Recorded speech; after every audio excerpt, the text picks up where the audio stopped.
ओम नमः शिवाय। श्री शिव पुराण रुद्र संहिता खंड 3 अध्याय 28।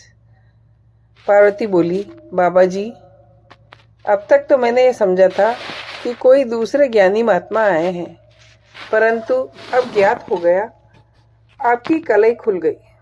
आपसे क्या कहूँ उस दशा में जब आप ब्राह्मण हैं। आपने जो कुछ कहा वह सब मुझे ज्ञात है, परंतु वह सब झूठा ही है, सत्य कुछ नहीं। आपने कहा था मैं शिव को जानता हूँ। यदि आपकी ये बात ठीक होती तो आप ऐसी युक्ति एवं बुद्धि के विरुद्ध बात नहीं बोलते। यह ठीक है, कभी कभी महेश्वर अपनी लीला शक्ति से प्रेरित हो अद्भुत वेश धारण कर लिया करते हैं, परंतु वास्तव में वे साक्षात परब्रह्म परमात्मा है। उन्होंने स्वेच्छा से ही शरीर धारण किया है। आप ब्रह्मचारी का स्वरूप धारण कर मुझे ठगने के लिए यहाँ आए हैं और अनुचित एवं असंगत युक्तियों का सहारा ले छल कपट से युक्त बातें बोल रहे हैं। मैं भगवान शंकर के स्वरूप को भली भांति जानती हूँ, इसलिए यथा योग्य विचार करके उनके तत्वों का वर्णन करती हूँ। वास्तव में शिव निर्गुण ब्रह्म है, कारण वश सगुण हो गए हैं। जो निर्गुण है, समस्त गुण जिनके स्वरूप भूत है, उनकी जाति कैसे हो सकती है। वे भगवान सदाशिव समस्त विद्याओं के आधार है। फिर उन पूर्ण परमात्मा को किसी विद्या से क्या काम।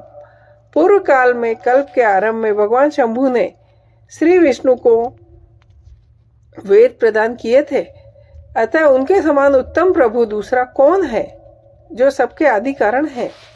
उनकी अवस्था या आयु का मापतोल कैसे हो सकता है।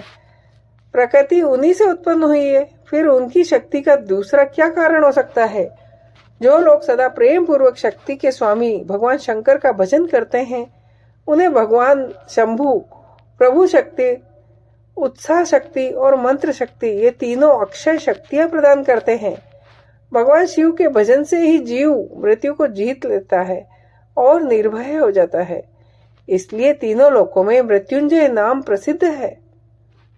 उन्हीं के अनुग्रह से विष्णु तत्व को, ब्रह्मा ब्रह्म तत्व को और देवता देव तत्व को प्राप्त हुए हैं। शिव जी का पक्ष लेकर बहुत बोलने से क्या लाभ। वे भगवान स्वयं ही माँ प्रभु है।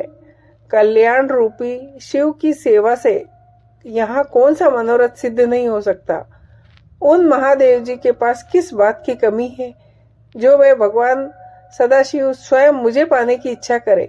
यदि शंकर की सेवा न करे तो मनुष्य 7 जन्मों तक दरिद्र होता है और उन्हीं की सेवा से सेवक को लोक में कभी नष्ट न होने वाली लक्ष्मी प्राप्त होती है।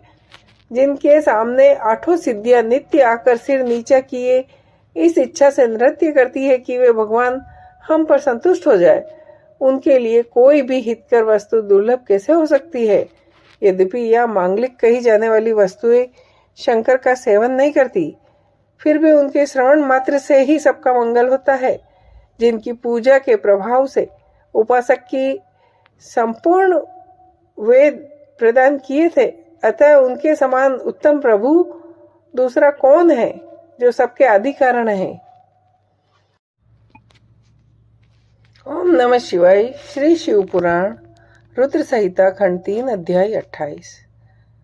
पार्वती बोली, बाबा जी, अब तक तो मैंने ये समझा था कि कोई दूसरे ज्ञानी महात्मा आए हैं, परंतु अब ज्ञात हो गया, आपकी कलई खुल गई।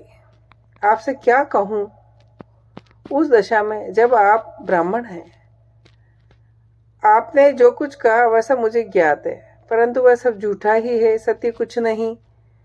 आपने कहा था मैं शिव को जानता हूँ। यदि आपकी ये बात ठीक होती तो आप ऐसी युक्ति एवं बुद्धि के विरुद्ध बात नहीं बोलते। यह ठीक है, कभी कभी महेश्वर अपनी लीला शक्ति से प्रेरित हो अद्भुत वेश धारण कर लिया करते हैं, परंतु वास्तव में वे साक्षात परब्रह्म परमात्मा है। उन्होंने स्वेच्छा से ही शरीर धारण किया है। आप ब्रह्मचारी का स्वरूप धारण कर मुझे ठगने के लिए यहाँ आए हैं और अनुचित एवं असंगत युक्तियों का सहारा ले छल कपट से युक्त बातें बोल रहे हैं।